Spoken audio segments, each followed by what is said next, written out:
Question है, एक 30 mm भुजा वाले पंचभुज प्रिज्म का समपरिमाण दृश्य बनाओ।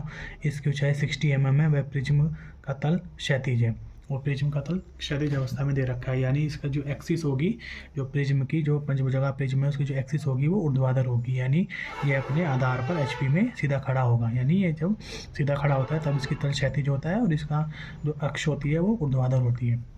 तो इसको बनाने के लिए सबसे पहले हम 30 mm भुजा का एक पंचभुज ड्रॉ करेंगे और उसको हम रेक्टेंगल में बंद करेंगे। पंचभुज आपको पता ही है कैसे बनाते हैं हम, ठीक है। तो सबसे पहले हम पंचभुज ड्रॉ कर लेते हैं। तो इस प्रकार से पहले हमने एक पंचभुज ड्रॉ किया और उसको रेक्टेंगल में बंद कर लिया, इसके चारों कोनों से ऊर्ध्वाधर और क्षैतिज लाइन खींचते हुए। अब हमने इसकी 1 2 बराबर है आपके 3 4 के, तो इसकी भुजा की लंबाई लिख ली है 5 सेंटीमीटर है, और 1 4 बराबर है आपके 2 3 के, इसकी भुजा की लंबाई है 4.4 सेंटीमीटर। जब भी कोई भी पंचभुज है, षटभुज है या पिरामिड कोई भी है, अगर उसका तल क्षैतिज है तब हम जो आइसोमेट्रिक एक्सिस ड्रॉ करते हैं उसमें दोनों एक्सिस को हम 30 डिग्री के एंगल पर हम इसमें ड्रॉ करते हैं। तो इसमें भी हम एक आइसोमेट्रिक एक्सिस बनाएंगे जिसमें दोनों भुजाएं हम 30 डिग्री के एंगल पर लेंगे। तो इस प्रकार हम कहीं पे एक पॉइंट ले लेते हैं, पॉइंट मार्क कर लेते हैं, वहाँ से अब हम 30 डिग्री के दो भुजाएं लेंगे, दो एक्सिस लेंगे, एक्स एक्सिस और वाई एक्सिस। तो ये आपकी एक्स एक्सिस होगी और ये आपकी वाई एक्सिस होगी। और इस एक्स एक्सिस और वाई एक्सिस का जो सेंटर पॉइंट है जहाँ से हमने दोनों एक्सिस लिए हैं वहाँ पे हम इसका जो लेफ्ट कॉर्नर है 1, इसको यहाँ पे मार्क कर देंगे। और 1 से 4 वाली जो डिस्टेंस है वो फिर हमारी लेफ्ट साइड में आ जाएगी और 1 2 की डिस्टेंस हमारी राइट साइड में आ जाएगी। तो जो 1 2 की डिस्टेंस आपकी 5 सेंटीमीटर है, तो इस 30 डिग्री के एंगल पर हम 5 सेंटीमीटर लंबी लाइन खींच लेंगे। और इस साइड लेफ्ट साइड में ये वाली जो डिस्टेंस है, ये वाली 1 4 वाली आपकी लेफ्ट साइड में आएगी, तो ये आपकी 4.4 है। तो यहाँ से हम 4.4 इसको बना देंगे। ये अब पैरेलल लाइन मेथड का प्रयोग करके हम इसके पैरेलल ये वाली लाइन बना देंगे और इसके पैरेलल लाइन यहाँ पे बना देंगे इतनी लंबाई की, तो आपका एक रेक्टेंगल कंप्लीट हो जाएगा। तो इस प्रकार से हमने रेक्टेंगल कंप्लीट कर दिया। अब हमने इसका नाम भी दे दिया 1 2 3 4, जैसे यहाँ पे 1 2 3 4। अब हम 1 से ए की डिस्टेंस, 2 से बी की डिस्टेंस इस 1 2 की लाइन पे मेजर करके बनाएंगे, ठीक है। और 2 से 3 की लाइन पे हम सी की डिस्टेंस मेजर करेंगे। 1 से 4 की लाइन पे ई की डिस्टेंस मेजर करके यहाँ पे कट करेंगे। फॉर एग्जाम्पल जैसे हमने 2 से ये सी के डिस्टेंस को मेजर किया और 2 से यहाँ से यहाँ पे कट कर दिया।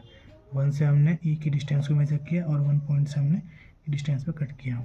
सेम एज इट इज़ यहाँ से 1 से हमने ए की डिस्टेंस को मेजर किया, इधर कट किया, और 2 से भी सेम ही होगा तो ये इधर कट किया।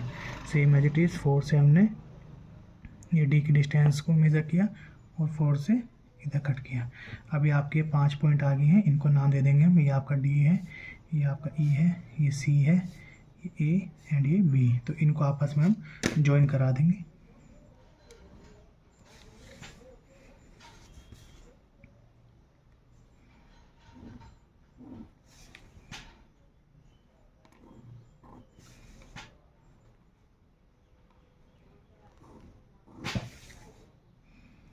तो इस प्रकार से हमने इनको ज्वाइन करा दिया।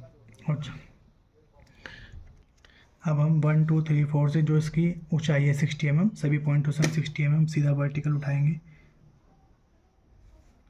तो ये हमने 60 mm लिया। अब इसी के पैरेलल सभी लाइन हम 60 mm की लेंगे। 60 हो गया आपका, ये 60 हो गया और ये 60 हो गया, ठीक है। अब इस लाइन के पैरेलल हम ये वाली लाइन को ज्वाइन करा देंगे, इन दोनों लाइनों को, ठीक है। और इस लाइन के पैरेलल इस वाली लाइन को हम दोनों को ज्वाइन करा देंगे, ठीक है। अब इस लाइन के पैरेलल हम इन दोनों लाइन को ज्वाइन कराएंगे और इस लाइन के पैरेलल इन दोनों लाइनों को हम ज्वाइन करा देंगे।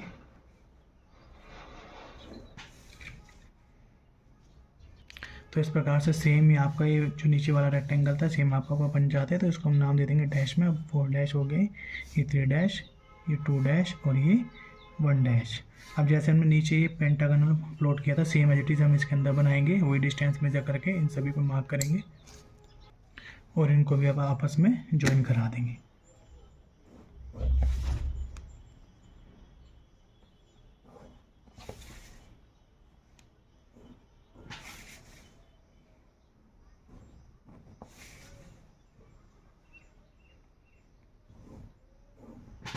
तो इस प्रकार से एक पंचभुज आपका यहाँ पे ड्रॉ हो जाता है। ठीक है, ये जो बीच में लाइन जा रही है इसको हम हिडन लाइन से शो कर देंगे, क्योंकि ये पीछे की तरफ आ रहा है तो ये हमें दिखाई नहीं देगा। ठीक है, अब इसको भी हम नाम देते हैं, ये ई था आपका, ये ई डैश हो जाएगा, ये डी डैश हो जाएगा, ये आपका सी डैश हो जाएगा, ये बी डैश और ये ए डैश। अब ई डैश को ई से मिला देंगे, डी डैश को डी से, सी डैश को सी से, बी डैश को बी से और ए डैश को ए से मिला देंगे।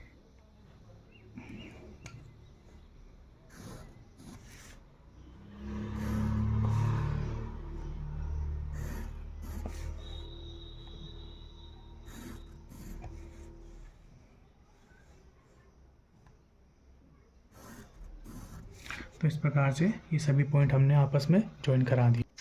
अब चूंकि इसमें डी और सी ये दोनों भुजाएं पीछे की तरफ आ रही है, तो ये वाली दोनों भुजाएं आपकी डॉटेड हो जाएंगी, तो इनको हम बीच बीच में से थोड़ा सा डैश डैश की फॉर्म में, इनको डी वाली लाइन को और सी वाली लाइन को हम डैश डैश की फॉर्म में कन्वर्ट कर देंगे। तो इस प्रकार से हमने इनको डॉटेड दिखा दिया। इसका ये जो डी से सी वाली लाइन है ये भी आपकी डॉटेड ही रहेगी, ये हमने पेंसिल कर दिया तो इस वजह से अब इसको मिटा नहीं पाएंगे, तो ये भी आपका डॉटेड ही रहेगा और ये वाला पोर्शन भी आपका डॉटेड रहेगा। ठीक है, तो इस प्रकार से आपका ये पंचभुजाकार प्रिज्म जब उसका तल क्षैतिज है तो इस अवस्था में इसका आइसोमेट्रिक व्यू बनेगा। ठीक है।